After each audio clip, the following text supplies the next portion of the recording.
Gymnastics looks graceful from the stands. The artistry of human movement pushed to its limits. But behind the sparkle and precision lie stories few ever hear. In this video, we're uncovering 6 of the most tragic gymnast deaths ever recorded. It was November 12, 2016, in Osaka, Japan.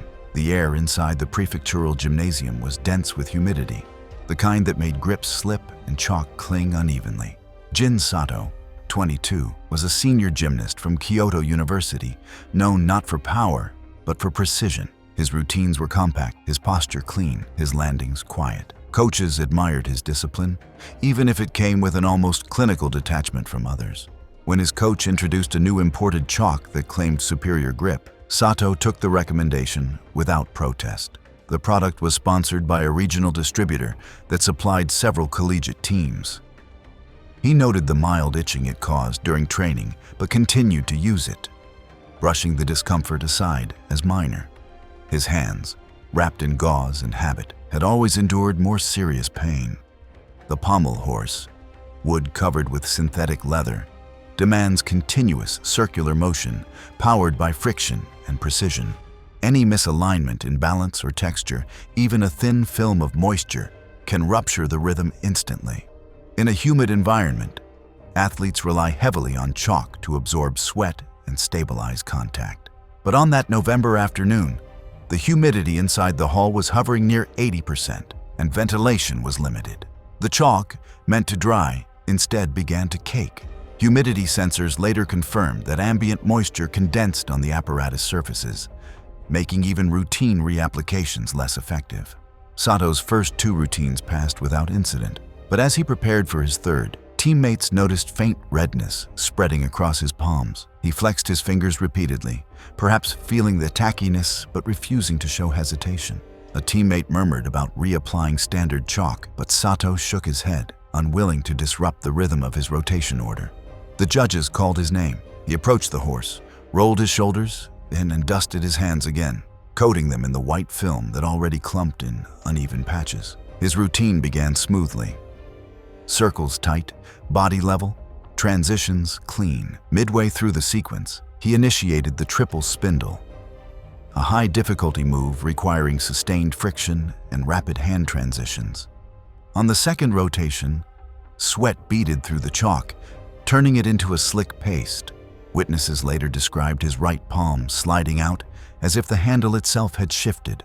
In that instant, his left arm over-rotated, momentum carrying his full weight sideways. His head struck the exposed corner bracket of the horse's metal base, just below the padding, an impact point later confirmed by a dent and blood trace analysis. Sato hit the mat face down, body limp, arms twisted beneath him. The referee blew the whistle, and his coach sprinted from the sideline, shouting his name. Standby medics arrived within seconds, cutting away the gauze and checking for a pulse. The blood from the head wound was minimal, deceptive against the severity of the impact. CPR began immediately, compressions echoing through the still gym.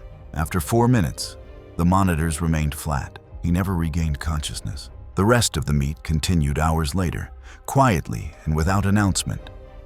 His body was removed behind partition screens while judges reset the apparatus. Officials filed the report as a traumatic cranial injury sustained during rotation. An internal review by the Prefectural Sports Authority later noted that Sato had developed early signs of contact dermatitis on both palms, an inflammatory reaction likely triggered by an irritant compound in the imported chalk. Microscopic examination found serous fluid exudate along the affected skin, which would have slightly reduced friction during repeated grip shifts. No broader investigation into the product or equipment followed. Sato's parents declined a public funeral, requesting that only his chalk bag and grips be returned to Kyoto. The university quietly replaced the imported chalk with domestic stock, and the supplier's contract lapsed without renewal. The product was never recalled, merely forgotten. It was May 19, 2018, in Austin, Texas. The spring invitational at the University of Texas gym was meant to be low pressure, a final warm-up before the regional qualifiers.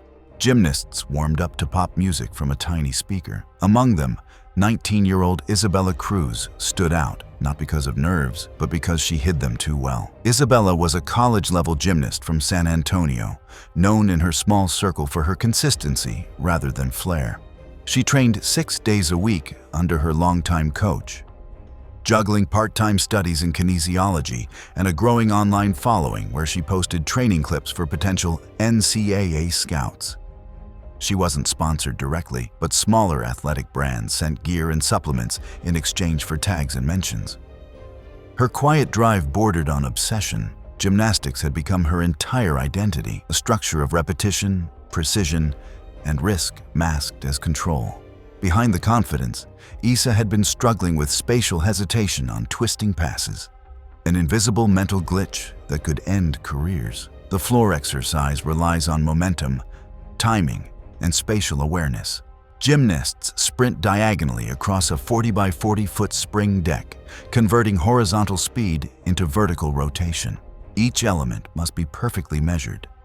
Even half a second's hesitation can change the axis of rotation entirely. In the weeks before the meet, Isa had faltered during twisting dismounts, reporting flashes of disorientation mid-air. Her coach chalked it up to nerves and reassured her it would go away once she trusted her body again. Instead of reducing difficulty, they kept her full twisting double layout, the hardest pass in her routine, believing the repetition would fix it. On the morning of the meet, humidity inside the gym was unusually high, and the mats felt slightly damp. A technician had checked the spring floor the night before after reports of uneven rebound on one corner, but cleared it for use after recalibration. Isa performed her warm-up with no visible hesitation. Still, her teammates noticed she took longer between runs, staring at the far corner before sprinting. When her turn came, she gave a short nod toward her parents in the bleachers. The music started, an upbeat instrumental masking the tension in her shoulders. The first tumbling pass landed cleanly, drawing brief applause. She reset for her second, exhaled, and sprinted forward. Her takeoff was strong, her rotation tight, but witnesses said something froze mid-air. Her arms stiffened, her head tilted back, and the twist stalled half complete. She hit the mat nearly vertical, head first. The rebound panels absorbed little of the force. Her body folded under itself, legs buckling, then went completely still. For several seconds, no one moved. Then her coach rushed forward, waving for medical staff. Paramedics were on site, reaching her within a minute. They immediately applied a cervical collar and began manual stabilization before using a spine board for transport. The scoring table was shut down, and the remaining routines were canceled. Teammates were escorted to a separate room as emergency vehicles arrived. The crowd remained seated, silent, as Isa was carried out under a white blanket. Cruz was pronounced dead at the hospital less than an hour later from a cervical spine fracture. The university suspended all gymnastics events pending safety reviews. No equipment fault was confirmed. Her parents, still seated in the bleachers long after the crowd dispersed, were later escorted out by staff. In the internal report, investigators noted that Isa had a recent history of mild vestibular dysfunction, possibly linked to an ear infection 2 months prior, which may have contributed to her in-air disorientation. The gym remained closed for 3 months. When it reopened, the floor had been repainted, and her teammates placed her grips beneath the spring deck. It was June 11, 2017, in Łódź, Poland. The arena lights burned bright over the springboard and vaulting table, their hum blending with the faint squeak of shoes and rhythmic claps from the small audience. 18-year-old Lena Kowalski stood at the end of the runway, bouncing on her toes, eyes locked on the vault ahead.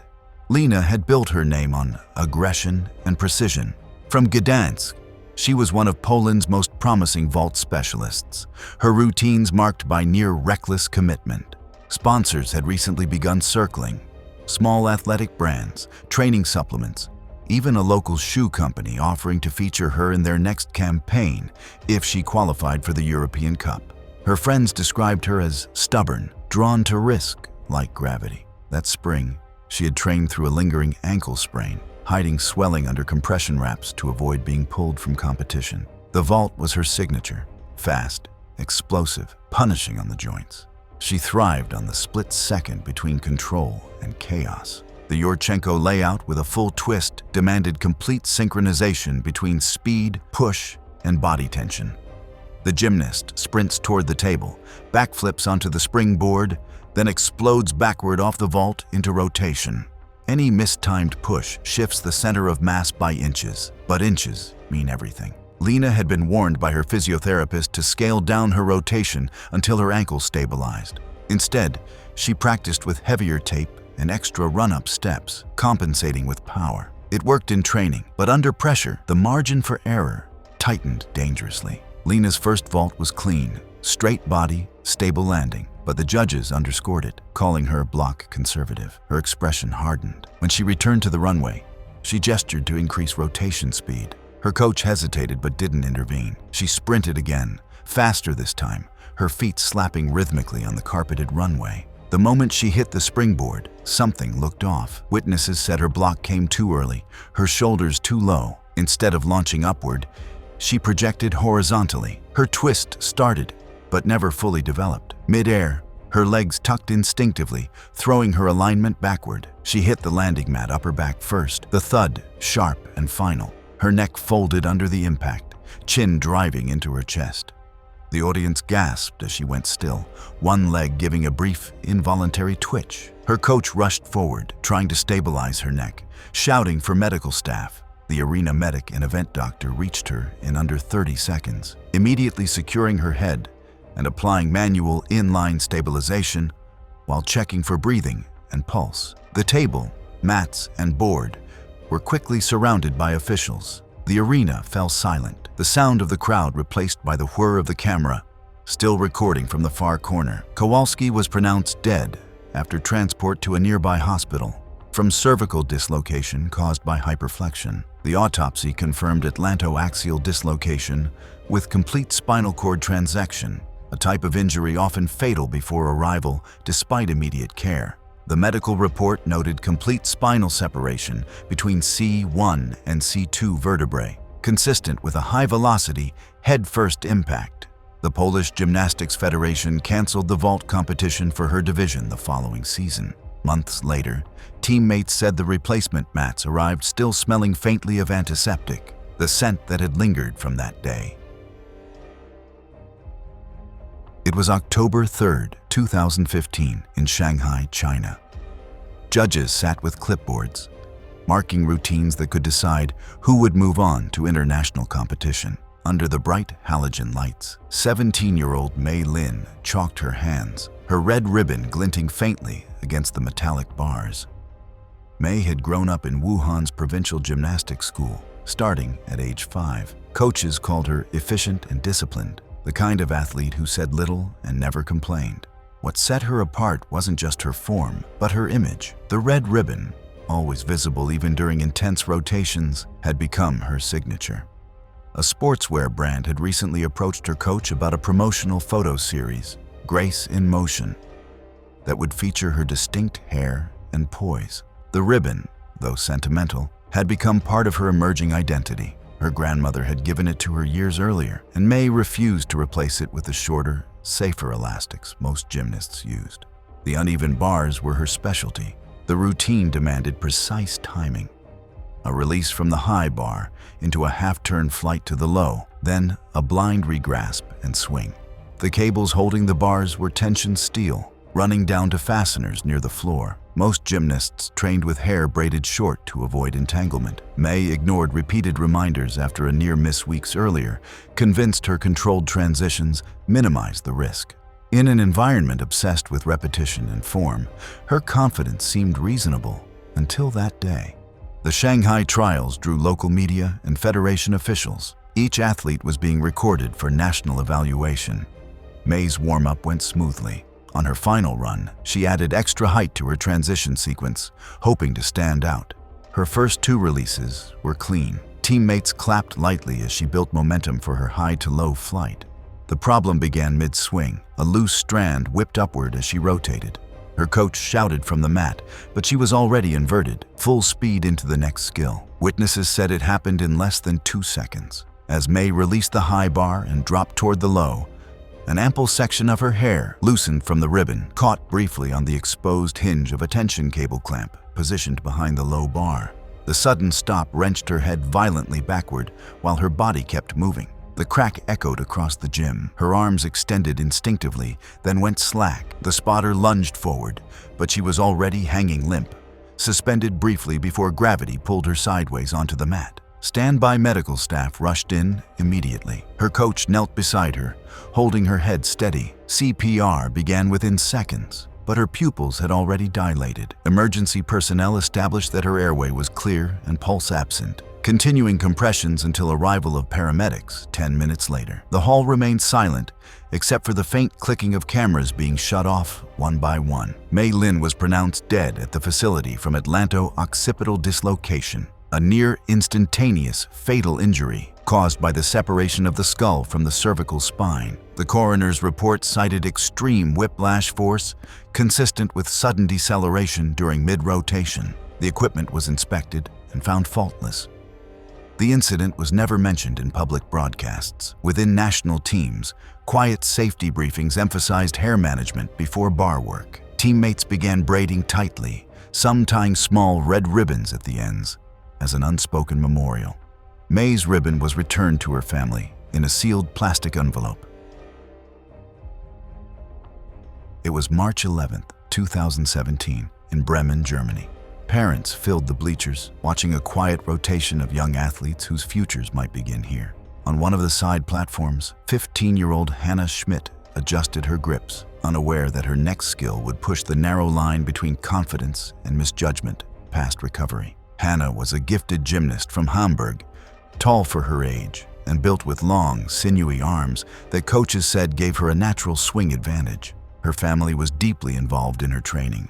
Her father, a former carpenter, had even built her a bar set in their garage, where she practiced late into the evening. She had been courted by 2 youth clubs and was on track for regional-level testing. She was quiet but meticulous, a perfectionist drawn to repetition. That drive also made her dismiss safety cautions as signs of weakness.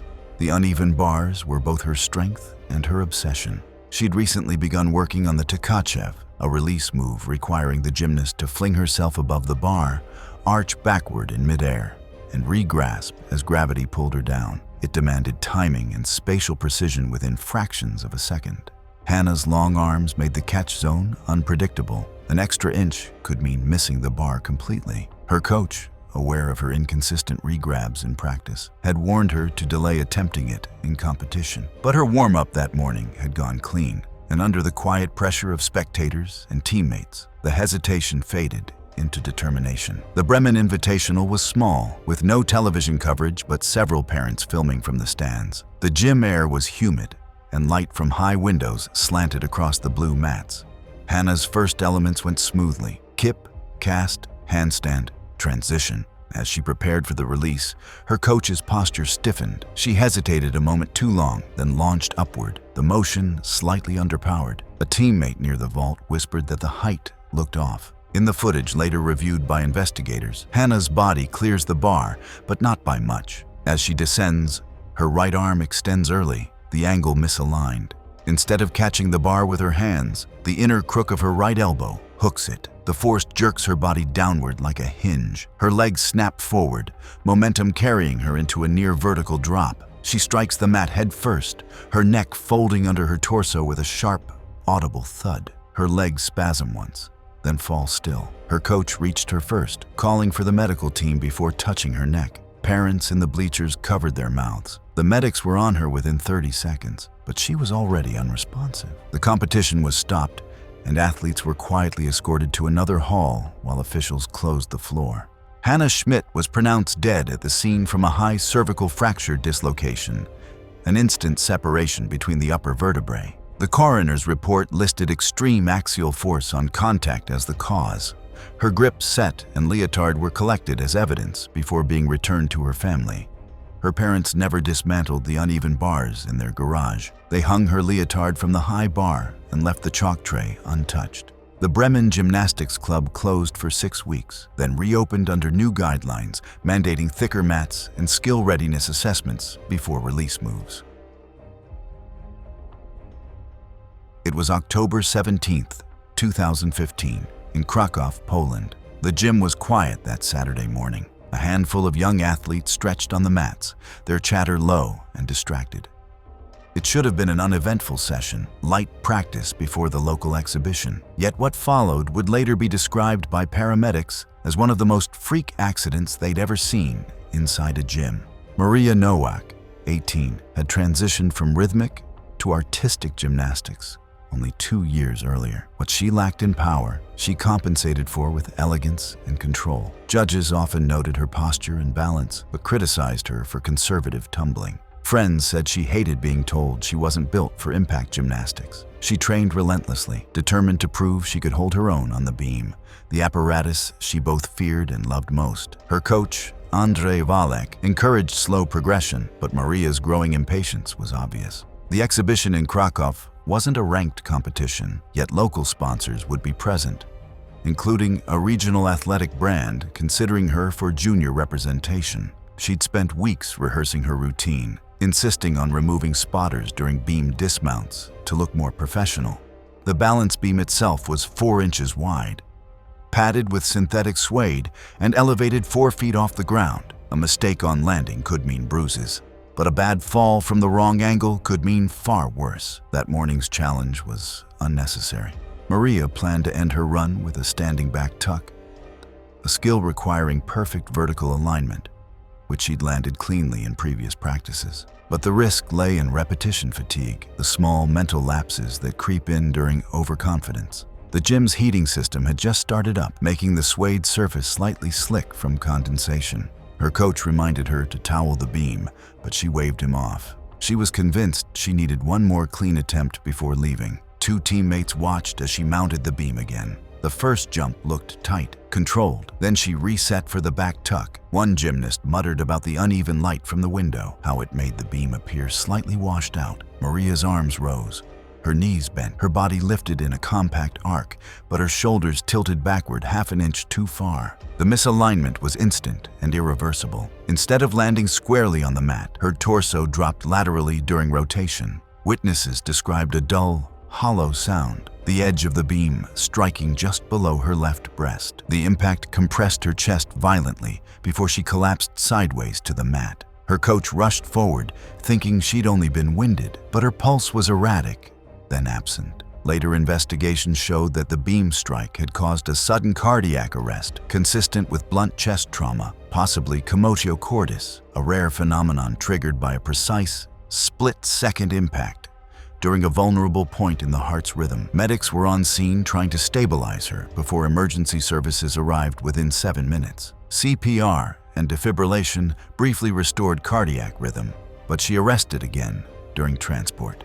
She was pronounced dead 20 minutes later at the hospital. A report cited inadequate environmental control and absence of direct spotting during dismount attempts as contributing factors. No disciplinary action followed. Her coach and teammates kept the training hall closed for 2 weeks. When it reopened, her beam remained in the corner, untouched, until the end of the season. Each gymnast wore a small gold pin shaped like a balance beam engraved with a single letter, M.